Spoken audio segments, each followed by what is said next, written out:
Bismillahirrahmanirrahim. Ulu Tanrı'nın adıyla İnsaf Ali'ye hidayet هستم و برنامه 147 مهندسی جهل رو با آشنایی تخصصی و علمی آغاز میکنم. امیدوارم که بتونیم با آشنایی با این کتاب ها با میراث خودمون آشنا بشیم و بتونیم از مهندسی جهلی که برای ما درست کردند فاصله بگیریم و ازش خارج بشیم یه روزی، حتی به این امید که بتونیم یه روزی از دیوار مهندسی جهل و زندان مهندسان جهل خارج بشیم و بتونیم آزادانه با آزادی فکر زندگی بکنیم.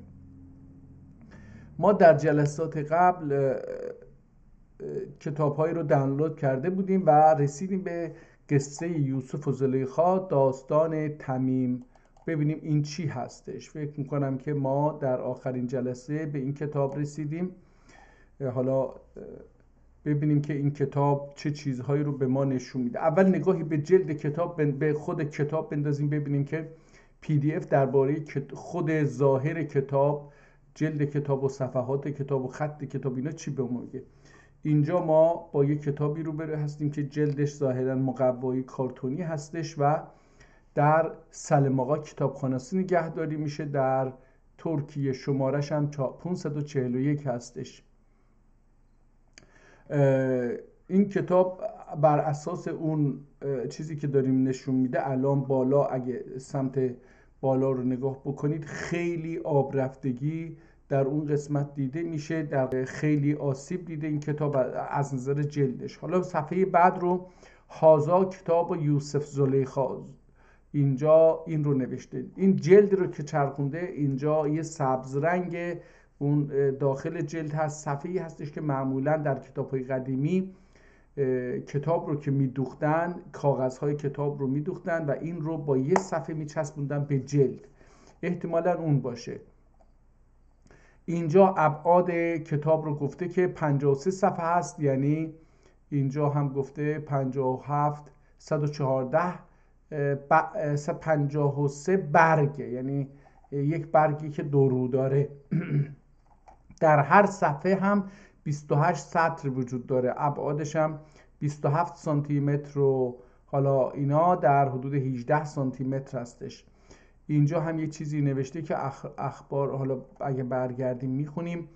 این کتاب رو دوباره اون انسان شریف که الله رحمتش بکنه و غریق رحمتش بشه، سید الحاج عبدالقادر معروف به امیر خواجه کمانکش اسکداری، این کتاب رو ظاهراً دوباره به کتابخانه هدیه کرده، عتیق جامع. این کتاب، این مسجد باید در ترکیه خیلی غنی باشه برای اینکه کتاب‌های زیادی بهش وقف شده. کتاب از اینجا شروع میشه. قصه یعقوب علیه السلام مع یوسف. اینجا اسم کتاب رو میبینید، اون داستان رو عربی نوشته. حالا از اینجا شروع میشه. اینجا حکم، اینجا جلد مهر کسی که کتاب رو وقف کرده، همون بالا اسمشو خوندیم، اون گذاشته. این وقفنامه‌ای که برای کتاب نوشته شده در 1135 اگر حالا ماشین حساب رو بیاریم و بخوایم حساب بکنیم، امروز 1400 احتمالاً وارد 47 شدیم. محرم گذشته، احتمالاً وارد 47 شدیم. ازش کم بکنیم 1135 رو. این کتاب حدود 312 سال پیش یا 311 سال پیش وقف شده، خریداری شده و وقف شده به مسجد یا به اون مرکز. حالا این تاریخ وقف هستش. اگر بتونیم از کتاب یه تاریخی در بیاریم در رابطه با سالی که این کتاب رو تموم کردن خیلی عالی خواهد بود. داستان رو میبینید که داخل کادر و در سه طرف کتاب در هر صفحه جای خالی برای نقد گذاشته شده. میبینید که کتاب با خط بسیار زیبایی که من میتونم ادراکش بکنم، بخونم، باهاش ارتباط برقرار بکنم نوشته شده. گرچه خط اداری نیست، خط دیوانی نیست، اما خط زیبایی. سطرها خیلی به هم نزدیک، کلمه ها هم تو دل هم رفته. جدا کردن سطرها اوکی هست، آدم میتونه، ولی جدا کردن این کلمه ها که به هم چسبیدن گاهی سخت خواهد بود و این نیاز داره برای جدا کردن خوندن یه چنین کتاب‌های خطی قدیمی، نیاز داره به اینکه ما در زبان ترکی خیلی قدرتمند باشیم، بتونیم در حالی که در ذهنمون میخونیم کلمات رو میخونیم، در ذهنمون اینها رو از هم جدا بکنیم یا به هم وصل بکنیم، بتونیم اینها رو خوب بخونیم. و این خب از منی که در زبان ترکی هیچ آموزشی ندیدم بسیار بسیار سخته. در صفحه بعد میبینیم که بخشی از کلمات رو با رنگ قرمز نوشته. البته میبینیم در صفحه بعد حتی کلمات ترکی رو هم صداگذاری کرده. در صفحه اول این رو نمیبینیم یا متوجه نیستم، ولی در صفحات بعدی میبینیم که در صفحه بعد میبینیم که کلمات ترکی و عربی رو حالا با قرمز نوشته، حالا آیه هستش یا حدیث هستش یا اسم حضرت رسول یا پیغمبران بزرگ هستش، اینها رو با رنگ قرمز نوشته. توضیحات یعنی اینها رو برجسته میخواد بکنه از متن. اونها رو که صداگذاری کرده هیچی، بلکه کلمات ترکی رو هم بخشیشو، البته نه همه کلمات رو صداگذاری کرده. و این استاندارد کردن کتاب ها، کلمات و حروف، صدا، یعنی اون حروفی که صدا هستن در اصل، نه حروف اون نقاشی روی کتاب هستش، روی یه چیزی هستش که ما استاندارد کردیم که ما برای این صدا این نقاشی رو باید بکشیم، روی اونها اون صدای اون حرف رو گذاشته که ما میتونیم اون حرف رو که نقاشی هستش صداشو در بیاریم. و کلمه ها رو همینطور بر اساس اینکه صداها رو به هم مرتبط میکنیم کلمه ها رو تشکیل میدیم. این به نظر من خیلی اعلی کاریه که در این کتاب دوباره باهاش یک کتابی رو شدیم که این کار رو کرده و این بر ما این امکان رو میده که بتونیم به راحتی با کتاب در اون مقطع، با زبان ترکی در اون مقطع تاریخی و صداهایی که اون کلمه میداده در نقاشی، که نقاشی کلمه ها رو ما میتونیم بر اساس صدایی که در اون مقطع تاریخی نوشتند و خوندند و میگفتند بتونیم بخونیم و باهاش ارتباط برقرار کنیم. اینجا در صفحه بعد میبینیم که این وسط کتاب که باز میشه شیرازه گفته میشه، اونجایی که دوخته میشه به جلد کتاب، اونجا میبینیم که یه مقدار احتمالاً آسیب دیده. صفحه بعدی میبینیم که یه بخشی از نه تنها شیرازه کتاب آسیب دیده، بلکه یه بخشی از حروف هم اینجا احتمالاً پاک شده، دوباره نوشته شده، برای همین یه مقدار پررنگتر از بقیه هستش و همچنین میبینیم که رنگش به هم ریخته. احتمالاً اینها پاک شدن و دوباره نوشته شدن. در نتیجه اینجوری میبینیم که وقتی این صداگذاری رو هم انجام دادن، یعنی اون ا ا آ او ای اینها رو هم اگه بخوان صداگذاری بکنن خیلی شلوغ دیده میشه صدا. الان اینجا نگاه بکنید صفحه ها خیلی شلوغ دیده میشه، ولی ارزششو داره، واقعا ارزش بسیار زیادی داره که ما اگر بتونیم یه روزی دستگاهی بگیریم که اینها رو و این اسکن ها رو به راحتی تبدیل بکنه به متن نوشتاری، بسیار بسیار در خواندن کتاب های قدیمی خطی چند صد ساله منحصر به فرد مؤثر خواهد بود و ما را با چگونگی و روند تغییر زبان ترکی و تکامل زبان ترکی، یا تکامل نگیم، ممکنه که در یک مقطعی از تاریخ به خصوص به نظر من زبان ترکی از امروز غنی‌تر بوده، به خاطر اینکه زبان علم بوده، زبان تخصص بوده و بعد حالا تحت تاثیر زبان عربی بوده، اگر هم تحت تاثیر زبان دیگری بوده تحت تاثیر زبان عربی بوده، اما امروزه زبان ترکی در همه جای دنیا، در چین تحت تاثیر زبان چینی هستش، در ترکیه تحت تاثیر زبان انگلیسی، آلمانی، فرانسه، ایتالیایی و رومی هستش، حداقل و عربی. در ایران تحت تاثیر زبان عربی و فارسی هستش. در آذربایجان و ترکمنستان و بقیه ترک هایی که مستقلن، الان اون 7 کشور مستقل ترک و غیر مستقل هایی که در جمهوری در فدراسیون روسیه قرار داره، اونها هم تحت تاثیر زبان روسی و احتمالاً زبانهای دیگری مثل عربی بوده باشند و هستند. در نتیجه اون مقطعی که زبان ترکی تنها تحت تاثیر زبان عربی بوده، به نظر من غنی‌تر از زبان مستقل‌تر بوده تا امروز. حالا بریم صفحه های بعد رو هم میبینیم که به همین شکل هستش. عرض سطرها خیلی کمه، تعداد سطرها در هر صفحه مشخصه. در صفحه اول و دوم ما مشاهده کردیم که کادر بندی کرده بود دور صفحه رو، ولی در صفحه های بعد دیگه از این کادر بندی که با خط قرمزم بوده اثری نمیبینیم. حالا این کتاب چون 57 صفحه است، من نمیخوام همه 57 صفحه رو اینجا خط قرمز رو خیلی زیاد میبینیم، یعنی با رنگ قرمز اون چیزی نوشتن در این 2 صفحه زیادتر میبینیم، حالا به خاطر اسامی و یا آیات یا هر چیزی که هستش. امیدواریم که بتونیم برگردیم.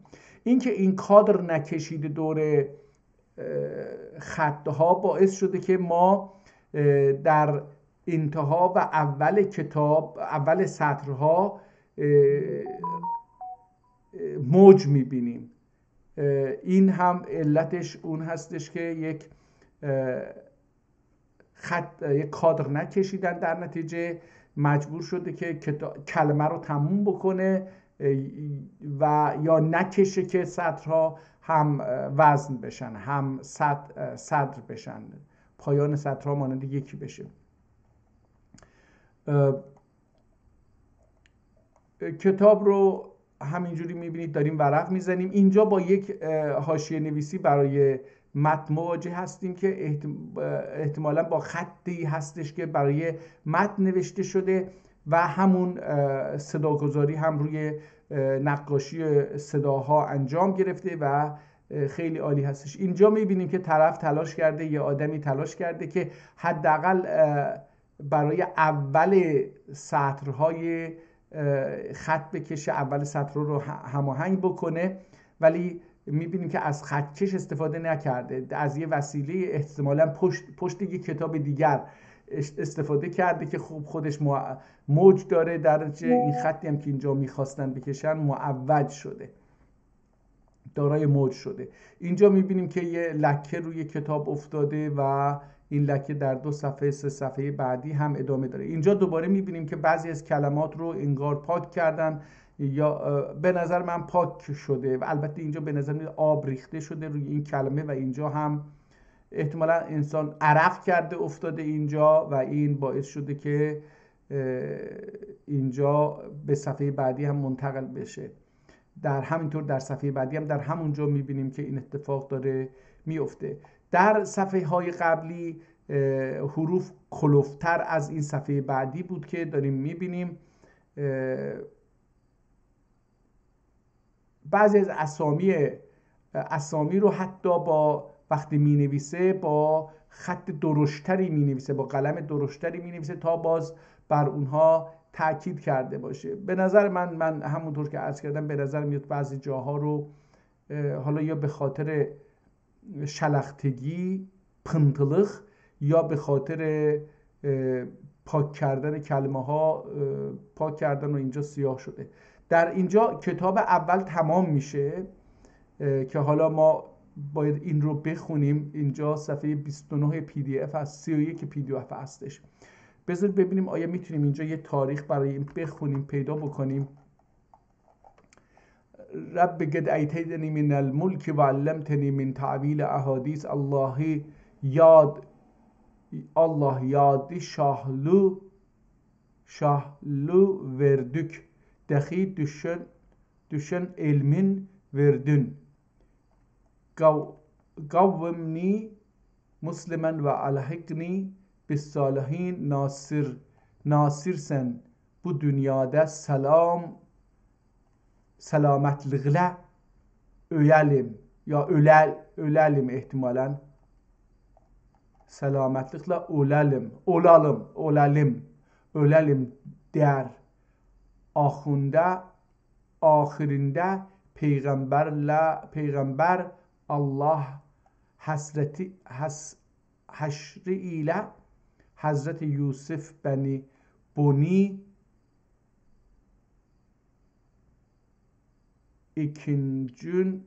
iki gün hala inca aniçün dediğim görüşleri ettiler Yusuf aleyhisselam sultan oldu sultanlar ile goyar peygamberlerden eğer liser demişlerdi.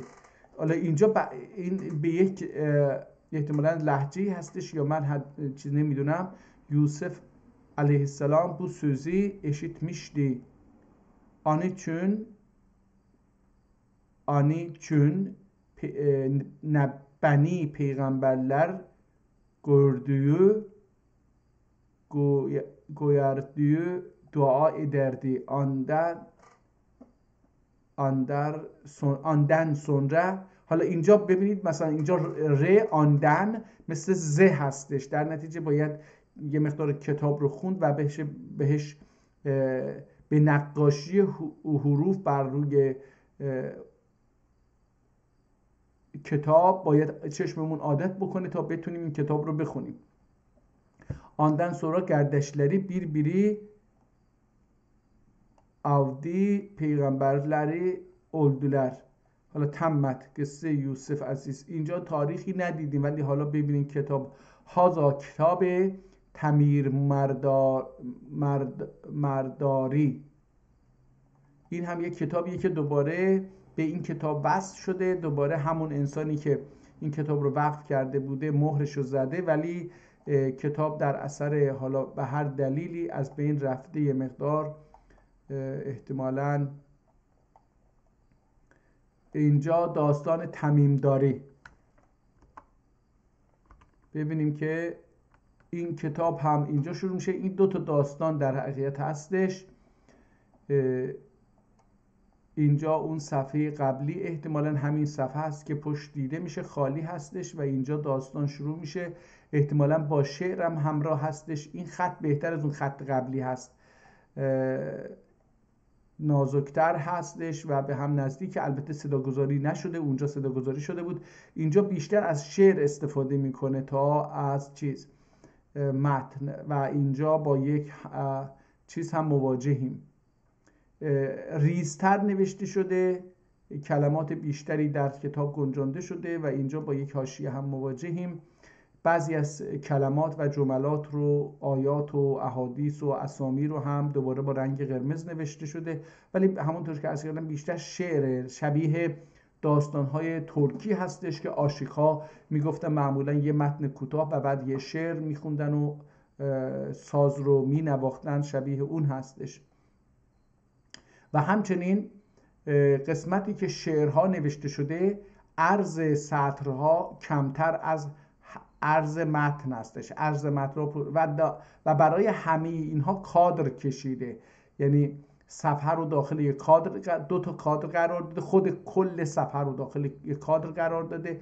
و مصرع‌های یه بیت رو هم با کادر مصرع اول رو از مصرع دوم بیت با کادر جدا کرده ولی از اون نثر جدا نکرده متنی که نوشته شده جدا نکرده دوباره همین کار رو کرده در نتیجه انگار که مثلا یه سالن هایی هستش که باز و بسته میشه درهای ورودی و خروجی داره یه چنین وضعیتی رو اینجا نمایش میده کتاب جالبی هست این بخش هم ارزش اینجا هم لا اله الا الله رو خیلی به زیبایی نوشته و با رنگ قرمز جالب هست این رو هم برگردیم میبینیم اینجا دوباره در وسط کتاب دوباره با یه بسم الله مواجه هستیم که در قرآن هم یه بسم اللهی در وسط سوره هستش اگر اشتباه نکنم سوره توبه اولش بسم الله نداره ولی آخرش وسط حاشیه بسم الله داره. از این صفحه به بعد اون کادرهایی که در بالا کشیده میشد دیگه کشیده نمیشه. اینجا میبینیم که دیگه از اون کادرها خبری نیست، ولی متن به همون شکل نوشته میشه و ادامه پیدا میکنه. اینجا هم مهر دوباره اون واقف رو اینجا زدن، روی مطلبم افتاده. بر این هم یه نوع شلختگی هستش که انجام دادن، نباید روی متن زده میشده. دوباره همون مهر رو زدن و حالا این کادرهایی که نکشیدن باعث شده که از شلوغی صفحه یه مقدار کاسته بشه، ولی به هر حال صفحه خیلی اینجا خط عوض میشه. خط کتاب فکر کنم از اینجاها عوض میشه، از اینجا دوباره برمیگرده به یه خط دیگری و کتاب تمام. حالا برگردیم خود کتاب رو بخونیم. یه دیدگاهی به کتاب، یه نظر اجمالی به کتاب داشتیم. اینجا اون وقف نامه رو خوندیم که حالا لازم نیست همش رو بخونیم، قبلا بارها اون رو خوندیم. قصه یعقوب علیه السلام مع یوسف علیه السلام. در گذشته هم مثل امروز که بعضی از کلمات رو چی میگن تو انگلیسی ابریویشن میگن، یعنی اول بعضی از کلمات رو مینویسن. مسلمان ها هم در گذشته های دور بعضی از کلمات رو، نه همه کلمات رو، که نمیخواستن تکرار بشه براش اول حرف و آخر حرف دوم رو، کلمه دوم رو اول حرف کلمه اول و آخر حرف کلمه دوم رو می نوشتن. مثلا یوسف علیه السلام رو عین اولش رو می نویسن، سلام رو هم آخرش میم هست اون رو هم می نویسن.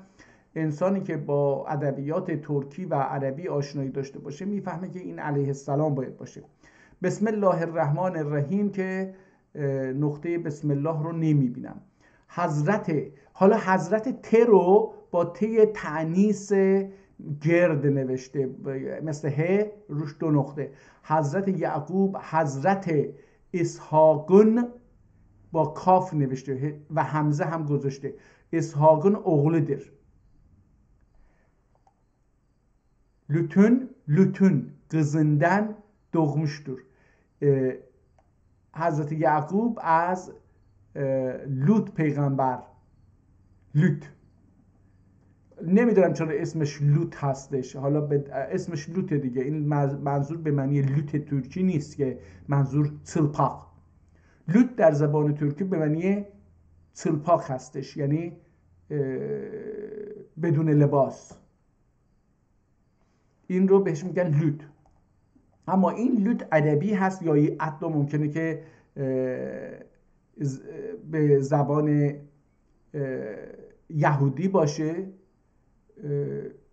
ممکنه به اون زبان باشه و ما ندونیم معنیشو، ولی این به معنی این نیستش که این هم ممکنه ترکی باشه. Lüt'ün kızından doğmuştur. Yakub divancın dediler. Yakub divancın dediler kim ondan öktün bir oğlan doğdu. Ardınca ol doğdu. Ana Yakub diye ad verdiler. حالا عبری، زبان عبری اینجا نوشته، نگاه کنید خودش هم نوشت. پس یعقوب دیو آنن چون دیدیلر، یعنی دیو، این دیو هستش، یعنی گفته شد، نامیده شد. یعقوب دیو، یعقوب نامیده شد. آن چون دیدیلر kim آندن ökten bir oğlan doğdu. حالا kim آندن ökten، این ökten یا اوندن، یعنی من اینجا اوندن باید اینو بخونم، یعنی از همون خانم، دوباره از همون خانم bir oğlan doğdu. این دوغدی نیستش، ت دسته‌دار به کار برده، توغدی. این چیزی که امروزه در آذربایجان هم رایجه، بعضی جاها دوغدی، توغدی، اینو میشه گفت و هر دوتا هم به هم تبدیل میشن. oğlan توغدی، ardınca بعد از اون ol توغدی. Ana Yakub diyor ad verdiler. Hala دوباره داستان da انگار که مثلا تکرار میکنه. Yakup diyor onun için dediler kim ondan bir oğlan doğdu. Sepas ye pesari Zayid ardınca ol doğdu ana Yakup dediler. حالا اینجا اول نوشته اینجا یعنی او رو زاید که بهش یعقوب گفتند. دوباره میگم این تکرار شده انگار مثلا صفحه اول سطرهای اول تکرار میشه. میگه ana Yakup diyor ad verdiler. Ebri dilince Yakup demek Tenri Guli demek olur. در زبان عبری یعنی یهودی ها یهودی dilince یعقوب demek یعنی کلمه یعقوب تنری گولی تانری گولو یعنی عبدالله عربی یعنی اگه بخوایم ترکی بشیم یعنی تانری گوله الله گوله. ما میدونیم که هنوزم در آذربایجان کلمه گولی خیلی به کار برده میشه. الله گوله مثلا وجود داره، علی گلو، احبر گلو، حسین گلو، حسن گلو، هر چیزی که اینجوری هستش بهش این نشون میده که این ترکیه. هر اسمی که گولی داره این نشون میده که ترکی هستش. عبد باشه اسم عربی هستش، حالا یا ترکیبی از ترکی و عربی هستش، اینم میتونیم بگیم. گولی demek olur. Çün İshak oldu peygamberlerin Hazreti Yakup peygamberlik Hazreti Yakub'a dendi. Dendi yani میشه دندی خوند، دندی یعنی چرخید. اسحاق öldü. اسحاق وقتی اسحاق بمیره demek olur چون اسحاق öldü peygamberlik Hazreti Yakub'a döndü میتونیم بگیم.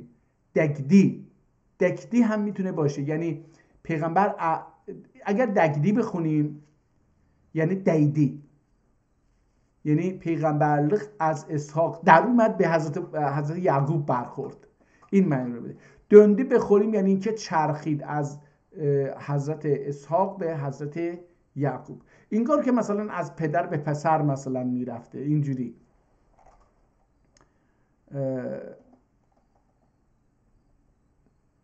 یعقوب döndü. Ken'an'da olurdu. این در کنعان بود. 7 عورت واریدی.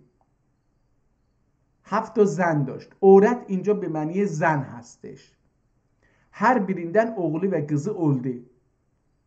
Ve birinciler Gövlende İbrahim ehlinden gelene İsrail derler. Ve birinciler Gövlende İbrahim ehlinden gelene İsrail derler. حالا اونایی که از ابراهیم از خانواده ابراهیم هستن، از نژاد ابراهیم هستن، به اونها اسرائیل گفته میشد. ابری dilince آندن یعقوبون 12 oğlu vardı. حالا در اسرائیل میگه در زبان ابری dilince. نگاه کنید وقتی ضعیف باشی در ترکی جمله رو ناقص میخونی یا اضافه میخونی، باید اینجوری خونده میشد در اصل.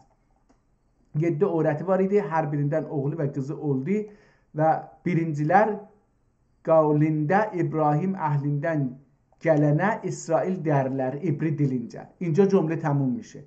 آندن یعقوبون 12 oğlu vardı. به خاطر اینکه اون 7 زن داشت، از هر کدوم هم 2 تا بچه اومد، باید 14 بشه. چرا 12 شد نمیدونم.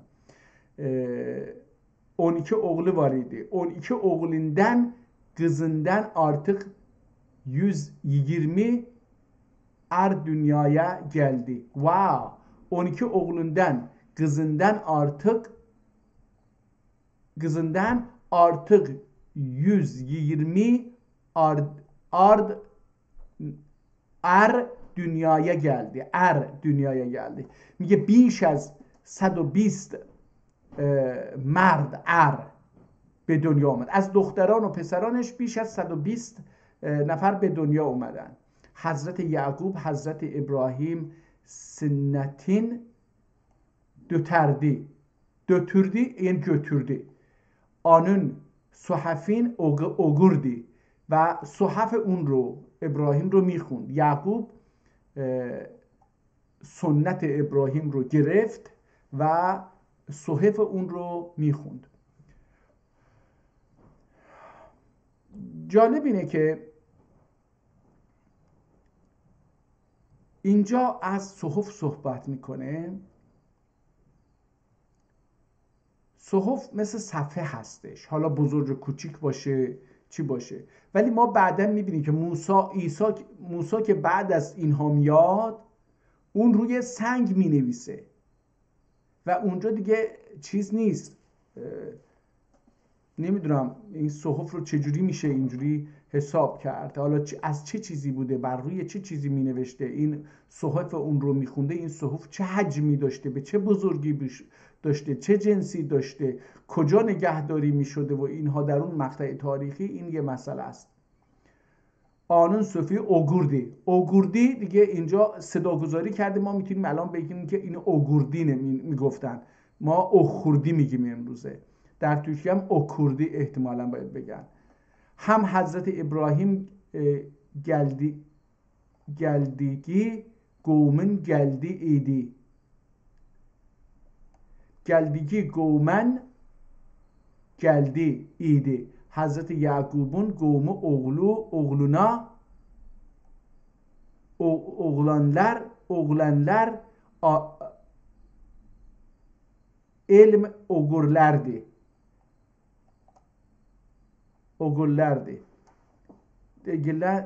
Degilinden Hazreti Yusuf aleyhisselam artık ogurdu. اینجا یه ده نوشته که نمیدونم این رو باید اوگولاردی گلندن حضرت یوسف علیه السلام artık ogurdi، یعنی زیاد میخوند از نسبت به بقیه. حضرت یعقوب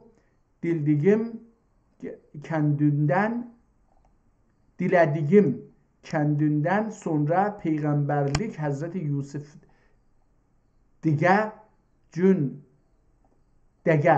çün Hazreti Yusuf validesi merhum oldu. Hazreti Yaqub'un şefaati دقیق غالب oldu. Hazreti Yaqub'un mali و گویونی çok idi.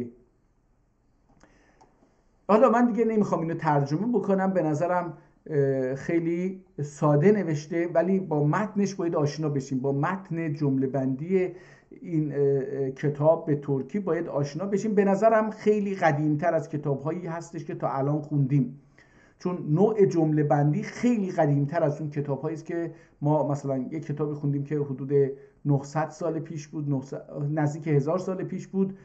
این کتاب به نظرم جمله بندیش از اون قدیمی تره. حالا در نتیجه حتی نه تنها جمله بندیش قدیمی تره، حتی نوشتنش هم، نوع نوشتن جمله ها و تکرار جمله ها هم نشون میده که جزو کارهای اولیه نوشتن بوده.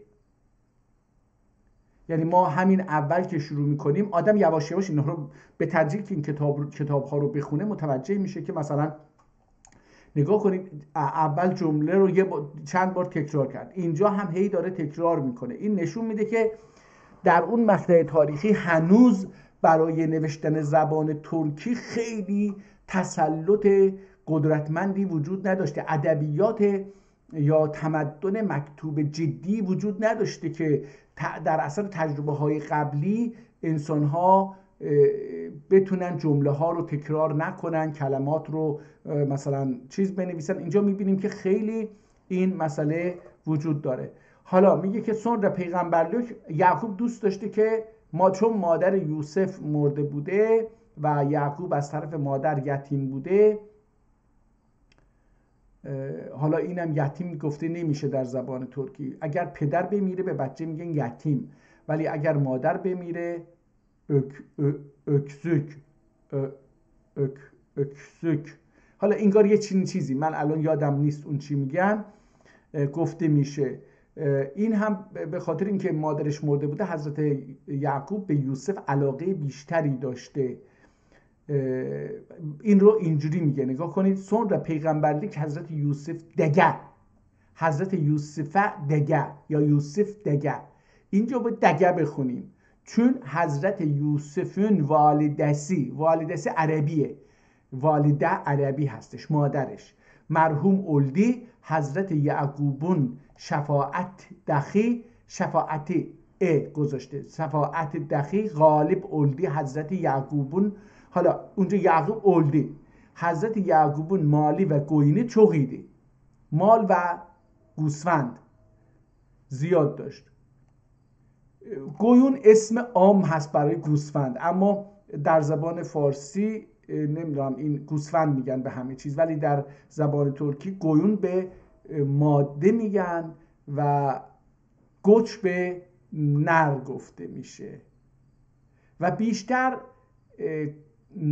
گویون نگهداری میکنن چون که زاد و ولد رو گویون انجام میده، نه حالا یکی دو تا نر نگه دارن برای یک قبیله گویون کافی هستش که اونها رو حامله بکنه.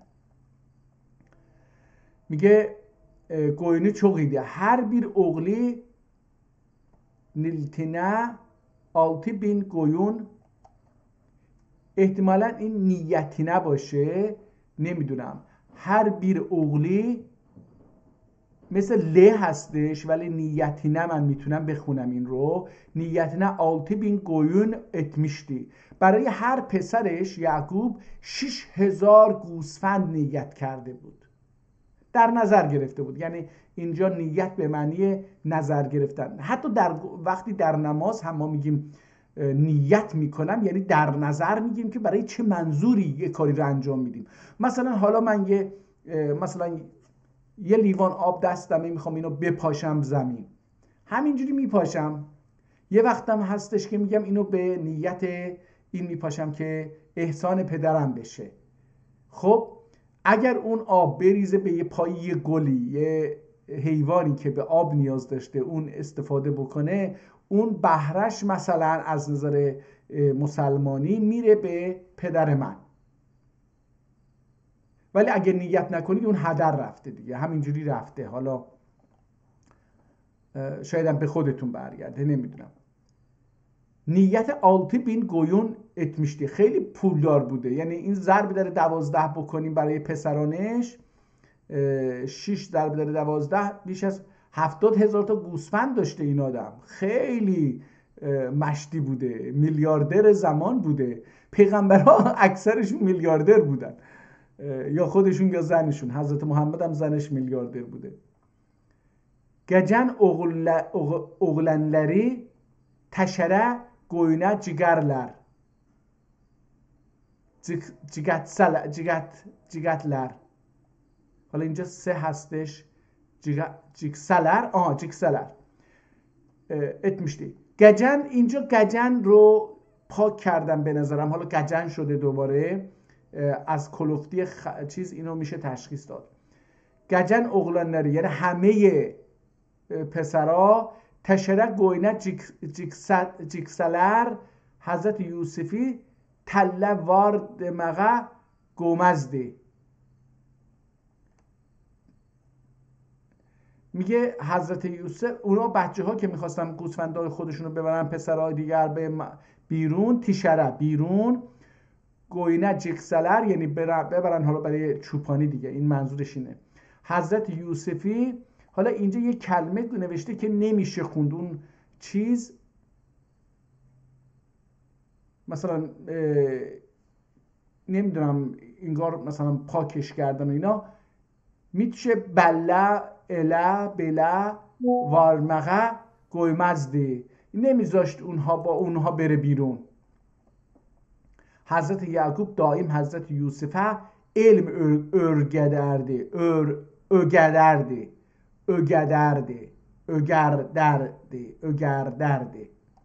یاد میداد همیشه. گلن oğlanlar گلن، این گالن نیستش، گلن. البته میشون گالن هم بخونیم این رو، چون که الف و لام به هم چسبیدن احتمالاً که بگیم اینها جدا هستن. به هم چسبیدن. گالان اون وقت گالن اولار.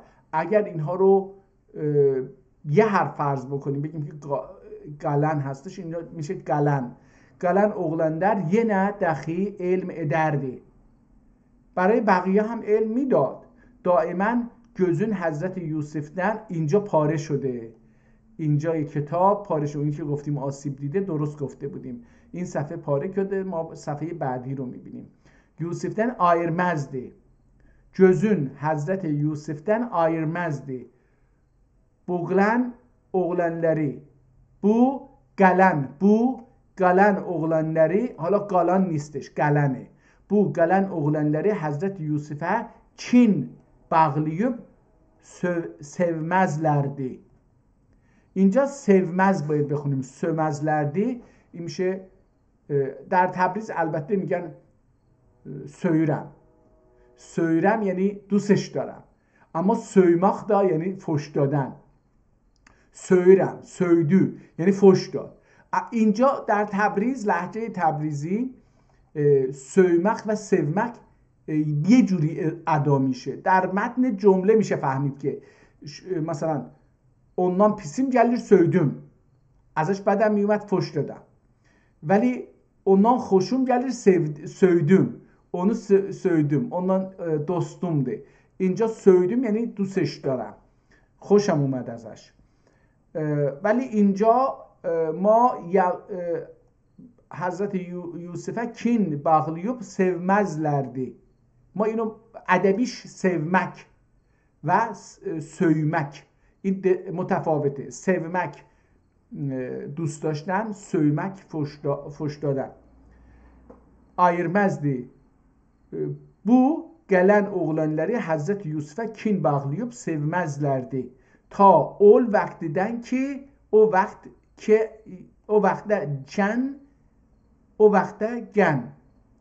vakte gen یا وقته جن باید باشه، این گن.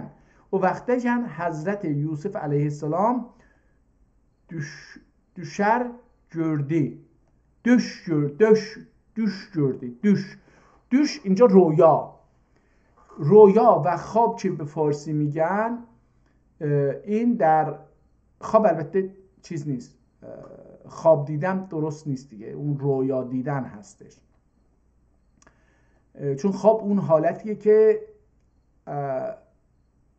از جهان قطع رابطه رفتاری میکنیم، میریم میخوابیم مثل دیگه. حالا این دوش gördü دیگه، تا اون زمانی که حضرت یوسف این خواب رو دید. geldi atesi ettiği ey baba etti ki، geldi babası etti ki. حالا اونجا یه مقدار پاره شده، حالا چی بود نفهمیدیم. etti ki یعنی گفت ki ey baba enni ra'aytu ahada asharan kawkaban، ben düşte gördüm ki 11 yıldız, ay ve güneş. 11 yıldız, ay ve güneş bana baş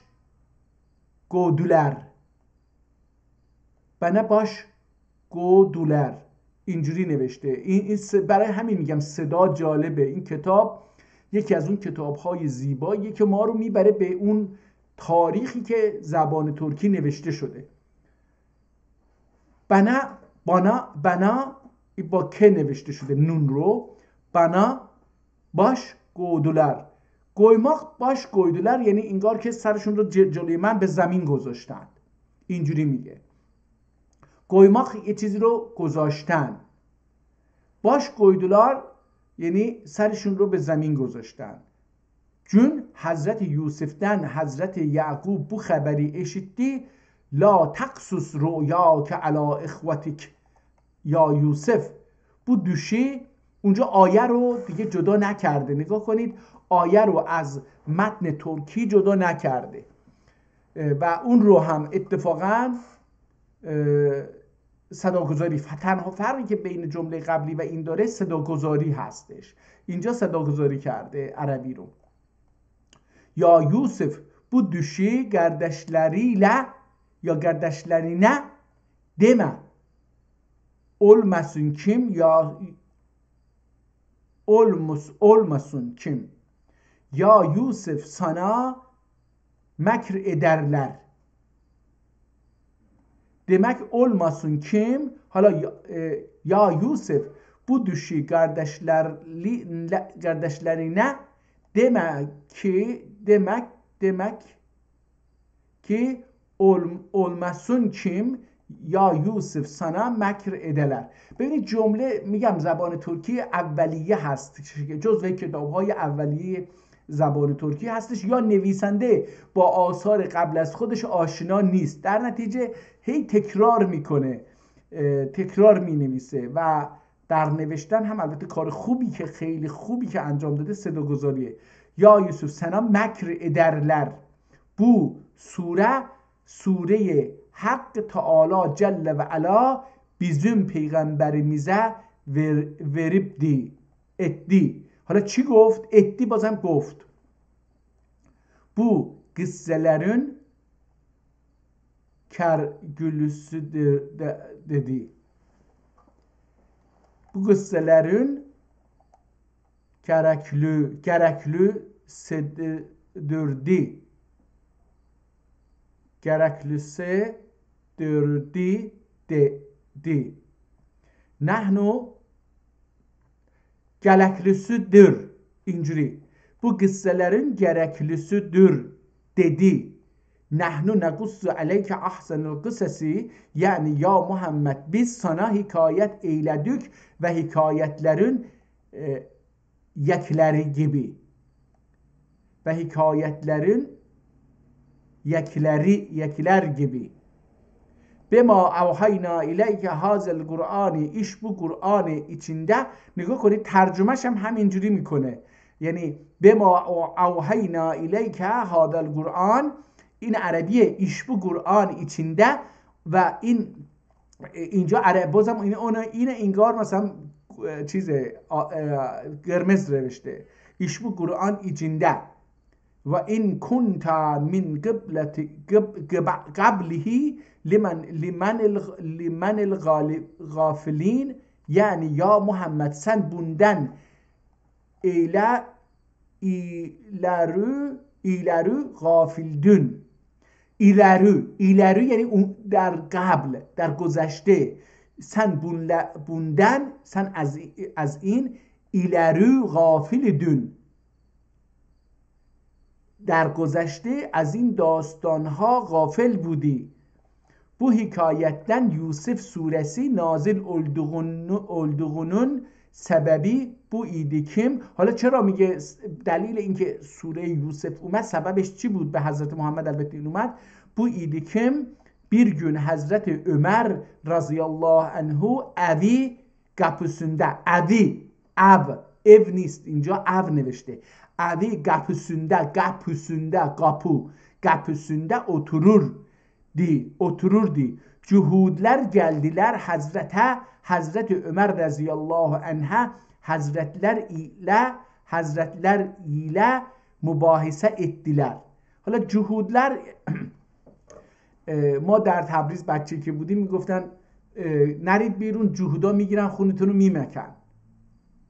ما نمیدونستیم جهود چیه، فکر کردیم که مثلا حالا بعدها فهمیدیم این یه انسان‌هایی هستن، مثلا مدل انسان‌هایی هستن که در ادبیات غربی این رایجه، اینها میرن خونه انسان میخورن زنده میمونن. حالا اسمش یادم رفت، دراکولا هستش که قصر دراکولا رو من در چیز دیدم، در چک ریپابلیک مرکزش، پایتختش دیدم اونجا. خیلی ترسناک، قلعه بسیار ترسناکیه. حالا میگه که این جهود اومدن جلوی حضرت عمر، در جلوی دلش نشسته بود، در خونش نشسته بود. جهودا اومدن و باهاش بحث کردن، مباحثه ettiler. Ya Ömer senin dininden bizim dinimiz یک رنگdir.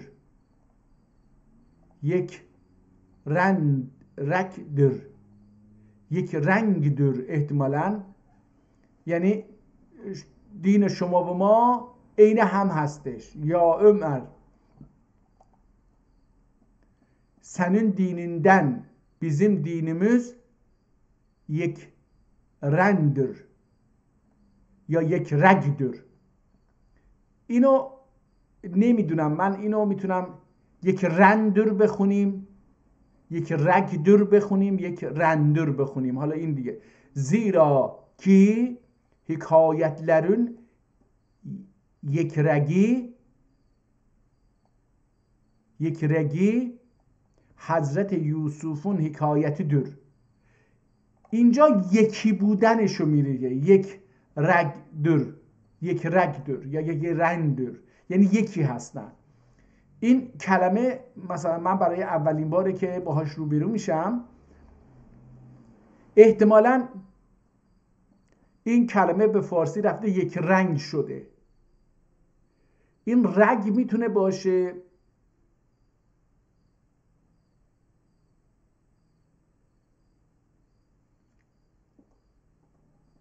رن هم میتونه باشه، نمیدونم. زیرا که حکایتlerin یک رگی حضرت یوسفون حکایتیdir. این همگونی حکایت ها، داستان های بین مسلمان ها و یهودی ها یا اسلام و یهودیت مثل حکایت یوسف هستش. bizim kitabımızda ve var sizin kitabınızda yok. میگه این حالا احتمالا اینجا دیگه معنی یکش عوض شد، یعنی احتمالا بالاتره، یک رگدر، یک رگدر یعنی بالاتره احتمالا. این یک رگ اینجا برای این چه جمله بعدی معنی این کلمه رو کاملا واضح میکنه. چی میگه؟ میگه زیرا که حکایتlerin یک رگی همرنگی حکایت ها حضرت یوسف'un حکایetidir. Bizim kitabımızda var, sizin kitabınızda yok. داستان حضرت یوسف در کتاب ما هست، یهودی‌ها گفتن در کتاب شما نیست.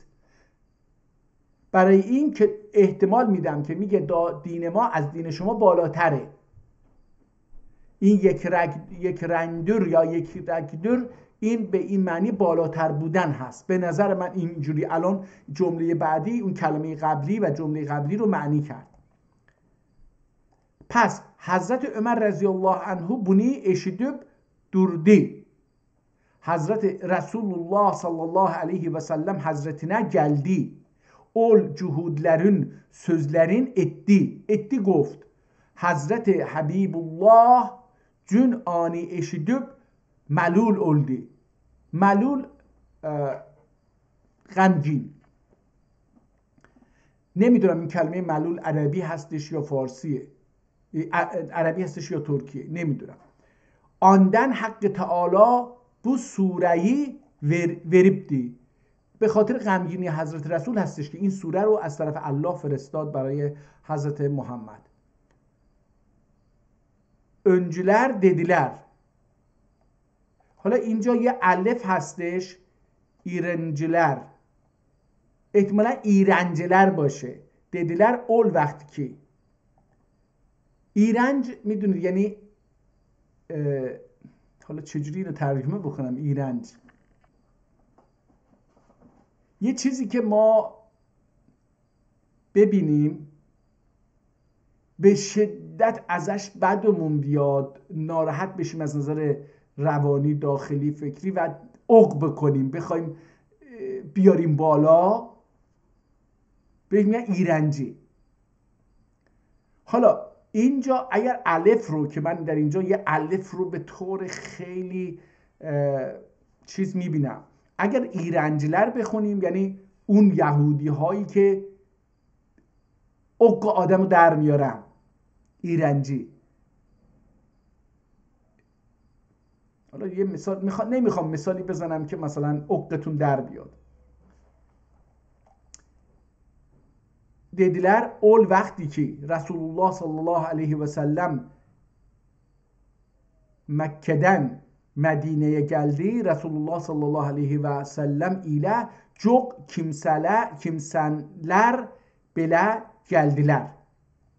Kimselerle Bele geldiler. Bele geldiler. Yani beraber. Bele ince yani beraber. Geldiler. Mallerin ve tevarlerin davar. Tevarlerin Mekke'de koydular. Koydular ne? Koydular. Yani اموالشون رو رها کردن در مکه. اول سببden oturdu ol قومun oturi. O sebepten ötürü ol قومun hatiri melul oldu. Ettiler ya Resulullah. Ne oldu kim?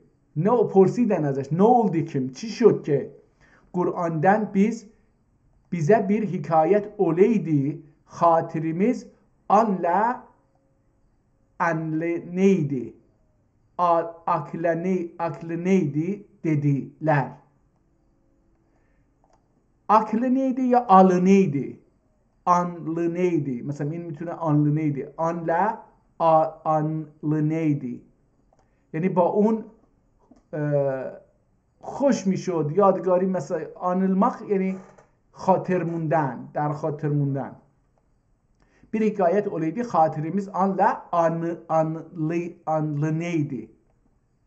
anlı neydi dediler گفتن که یه کتابی یه حکایتی در قرآن داستانی در قرآن می بود که فقط مختص به ما بود و ما با این خاطره می داشتیم یعنی یه جوری افتخار می کردیم اینجوری آندن رسول الله صلی الله علیه و سلم دعا قلده به خاطر این مسلمان ها این حرف رو که مالشون هم گذاشته بودن اومده بودن خیلی هم فقیر و اینا بودن گفتن که آندن رسول الله صلی الله علیه و سلم دعا قلده آندن حضرت جبرائیل geldi به خاطر اون دعا حضرت جبرائیل اومد bu sure getirdi bu sureyi getirdi birinciler حالا اینجا اونجا ایرنجی که گفتم اینجا اون رو برنجیler dediler ki birinciler احتمالا اولیه ها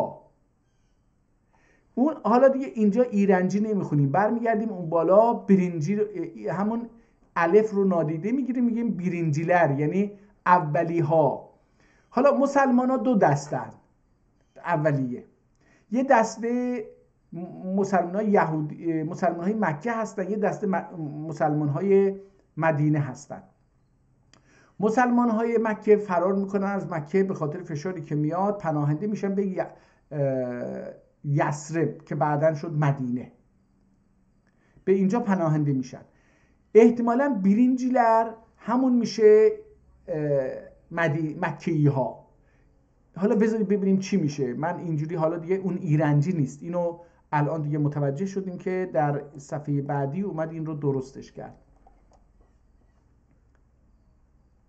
birinciler dediler ki Hazreti Ayşe radıyallahu anha Hazreti Resulullah ile sefere gittiler idi. Ondan Hazreti Ayşe radıyallahu anha'nın gögülleri tar oldu. Gögülleri yani dele işan gönül. Gönülleri tar oldu. Tar دوستان همون چیزی که در فارسی هم الان دیگه وجود داره به معنی تیره شدن تار شدن تار یه چیزی حالا چجوری بگیم تار یه صدایی که صاف بوده بعد به یه علتی دو رگه سه رگه چهار رگه میشه این رو بهش میگن تار حتی اون سیم تار که وجود داره مثلا میگن تار به خاطر اینکه وقتی اون سیم رو میزنن مضراب رو به سیم یا ناخن رو به سیم میزنن اون سیمه اون هر چیزی که هستش اون نخه اون هر چیزی که اون هر چیزی که هستش اون از جاش تکون میخوره اینجوری تار میشه تار این حرکت یه چیزی که خیلی زیاده بهش میگن تار تاری صدا هم اونه و وقتی هم هوا تیر و تار میشه یعنی نه خیلی تاریکه نه خیلی روشن وسط خیلی کارش میشه اونجا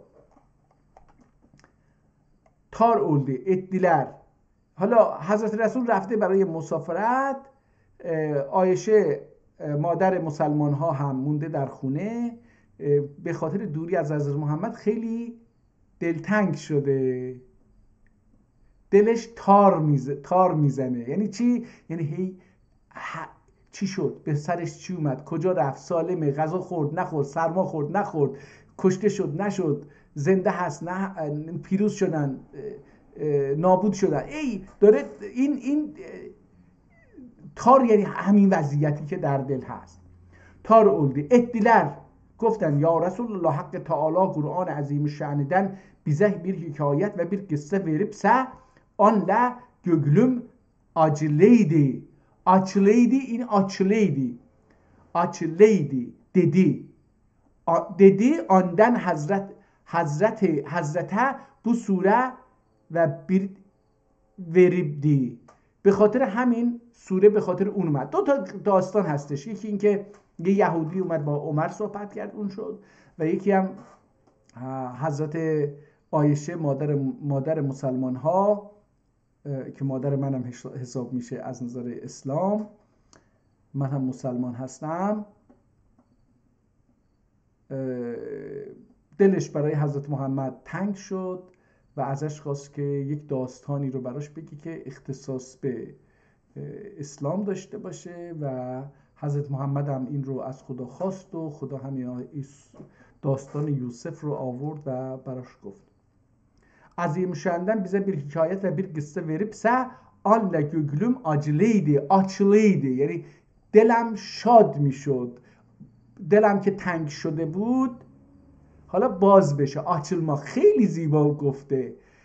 ببینید در مقابل تنگی و تاری سینه یهو açılmak باز میشه. اون حالا تاری مثل مه گرفته گیتار شما نمیتونید ببینید. این خیلی، یا مثلا تو حمام هستی شیشه بخار میکنه تار میشه دیگه، شما یا اونوری شما رو نمیتونه خوب ببینید یا شما بیرون رو خوب نمیتونید ببینید. همه چیز در هم و بر هم میشه، یعنی ممکنه ببینید اما خیلی روشن نیستش که چی هست.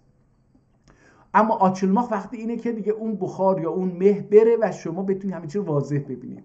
خیلی از کلمات زیبایی برای توصیف داره استفاده میکنه، واقعا خیلی زیبا. دیدی آندن حضرت bu سوره‌ای veripdi. Hazrete اینم داره بالاش. حضرت bu سوره veripdi. یه söz başına gelelim. حالا دوباره برگردیم سر حرف. Yine söz başına gelelim. Çünkü Hazreti Yakub, Hazreti Yusuf'un düşün, tabir etti. Peygamber olasen ve ilm ehli olasen dedi. میگه تعبیر کرد که تو پیغمبر میشی و اهل علم میشی. نگاه کنید در این تعبیر یه حرف جالبی که بین پیغمبری و علم تضاد ایجاد نکرده. ببینید این نگاه ترکی رو به این چیز میگه که تعبیر اتی پیغمبر اولسن و علم اهلی اولسن. اهل علم یعنی پیغمبری، دلیل پیغمبری عالم شدن هست، علم داشتن هست. عالمه که پیغمبر میشه، جاهل پیغمبر نمیشه. در عظمت علم اینجاست. الان ملاها تلاش میکنن انسانها رو جاهل نگه دارن، در نتیجه انسانها نتونن به مرتبه پیغمبریت برسن. Peygamber olasan ve ilm ehli olasan dedi. Dün bu haberi kardeşleri eşitti. Hala یه جوری این خبر به گوش برادرای یوسف رسید. eşittiler. Kalın varlım bir tedbir. Gelin eşittiler gelin varalım bir tedbir edelim. Yusuf'u öldürelim dediler. Ve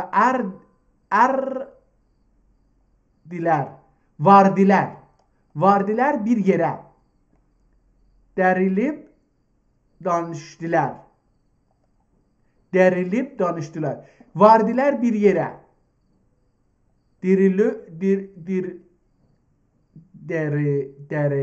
Derilip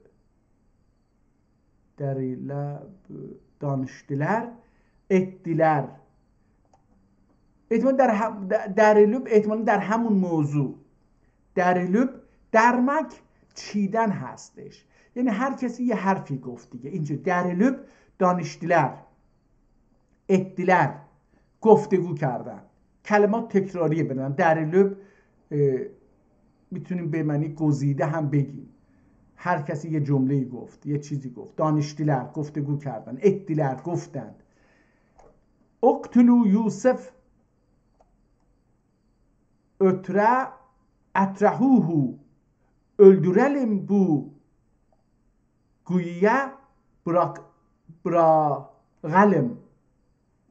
Öldürelim bir güya bırakalım. Galim. Ta kim atamız yüzün görmez. Ta kim atamız yüzün sureti yüzün görmez öyle شفاعتی بیزه دوشه. اگه یوسف رو دیگه نبینه، دیگه شفاعتش، یعنی مهر و محبت و هر چیزی که هستش به ما برمیگرده. توجهش، شفاعت اینجا به معنی توجه هستش. من برای اولین باره که اینجا با معنی شفاعت در زبان ترکی آشنا میشم. من فکر می‌کردم شفاعت اینه که یکی بیاد بگه آقا این گناه کرده ولش کنید، پارتی بازی. ولی در اینجا میگه که نه، توجهش برگرده، از دقتش دور بشه، توجهش به ما برگرده. حالا دقتش و توجهش روی یوسف هستش، برگرده به ما. این فرق میکنه با اون درکی که ما از شفاعت در زبان فارسی رو داشتیم. این فرق میکنه از با اون. اینجا توجه هستش.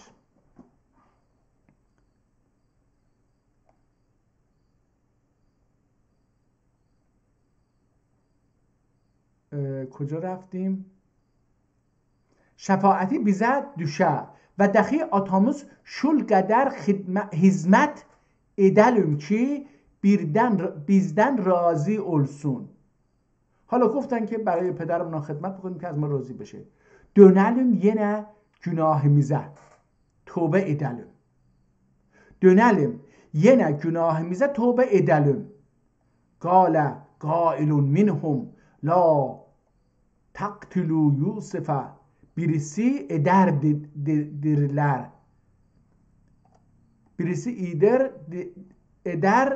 ederdirler. Güya bırakalım, bizden kardeş öldürmek gelmesin. yalتقطه یا یلتقطه بعضو. حالا اینجا دیگه این حرف اینجا سیارتی، اگر ölmeyip diri، اگر ölmeyip diri cigarsa bulan kişiler illa alalar gedeler bunu danışıp geldiler atalarına ettiler. Kim ya ata Yusuf'i bugün bizimle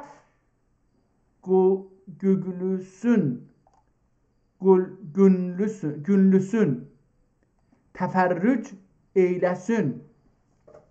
Bugün bizimle gönülsün. Gönül رفتار دلها با هم چیز بکنن.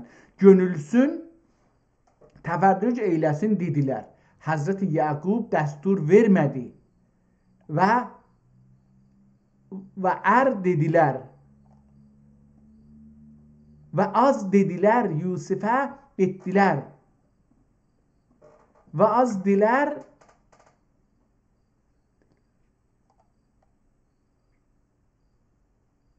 Yusuf'a ettiler. Biz bugün teferrüce gideriz. Bir gel ahi koyun kuzi sahra teferrücün atıl. اینجا احتمالا آیه است. atıl şazun ferahun olsun. Sahra teferrücün atıl şaz ferahun olsun. Hazreti Yusuf etti. gögülüm var ve illa babam گومز ettiler. حالا دیگه بقیهشو داستان رو دیگه نخونیم، بریم صفحه از هر 50 صفحه مقداری بخونیم. صفحه بریم 50. البته اینم زیاد نیست، ببینیم چند الان چه مدتی داریم اینو میخونیم. 1 ساعت 10 دقیقه. خب همین 2 صفحه، یه صفحه سی و صفحه آخر، یه صفحه سی و صفحه آخر رو بخونیم و تمام بکنیم کتاب رو. کتاب جالبی هست، داستان به نظرم کتابی هستش که اینجاها میبینی که دیگه خطش خیلی زیاد بزرگ میشه. Yaqub 27 yıl diri oldu. Deri oldu. این diri olmak, deri oldu. Mülk Reyyan'e dahi Hazreti Yaqub 8 yıl 9 ay diri mülk oldu. Malik oldu ihtimalen. Yaqub 27 yıl diri oldu. Malik Reyyan، یعنی ریان حالا نمیدونم چی هستش، احتمالا یک قدرت اداری پیدا کرد، ملک شد. ملک ریان دخی حضرت یعقوب 8 yıl 9 ay diri ملک oldu. حالا 8 سال و 9 ماه هم چیز کرد، ریاست اداری داشت مثلا. و bir oğlu geldi. Bir فرزندش موند. Adı Mas'ab Firavun el-La'nin'in atesi liyulad Mas'ab 9 yaşında idi. حالا نمیدونم این چی شد، قضیه چی هستش. bir oğlu geldi. Adı Mas'ab Firavun لعینون، فرعون لعینون atası. این حالا این پسر نمیدونم مال چی بوده، احتمالاً یعقوب بوده، هر چی بوده، میگه اون پدر یعقوب اون فرعون لعین بوده. atası لیولد معصب، لیولد معصب، اون تا مصعب به دنیا بیاد، معصب به دنیا بیاد. 9 yaşında idi. این 9 ساله بود که ملک آنی حضرت یوسف اسمرلمشتی، که اسمرلمخ یعنی داده بود. حالا امروز هم همین اسمرلمخ مثلا در ترکیه امروز خیلی رایجه، یعنی که مثلا میره برای تو یه چای اسمار بکنم، اسمارلیم، یعنی یه چای برای تو بدم، یعنی تحفه بکنم، هدیه بکنم، اینجوری. خود اسمار یا مسمار یا فلز میخ، به میخ ما میگیم مسمار. اسمارلمخ یعنی میخ زدن، انگار مثلا یه چیزی رو میخ میزنید به یه چیزی. میخواید به تو یه چای بدم، انگار که فرو میکنه تو بدنش، اینجوری. احتمالاً اون که از اون باشه، نمیدونم، اسمارلمشتی. حالا اون ملک 9 ساله بود و اینم حالا چیز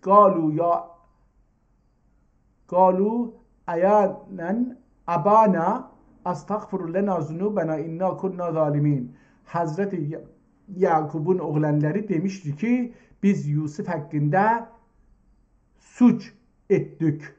Ya ata bizi Tanrı'dan dile dediler. Hazreti Yakub etti. Dileyim ve dileyem ve illa dilemedi. Onu çünkü duası vaktinde kabul olur, ol vakt dileyim dedi.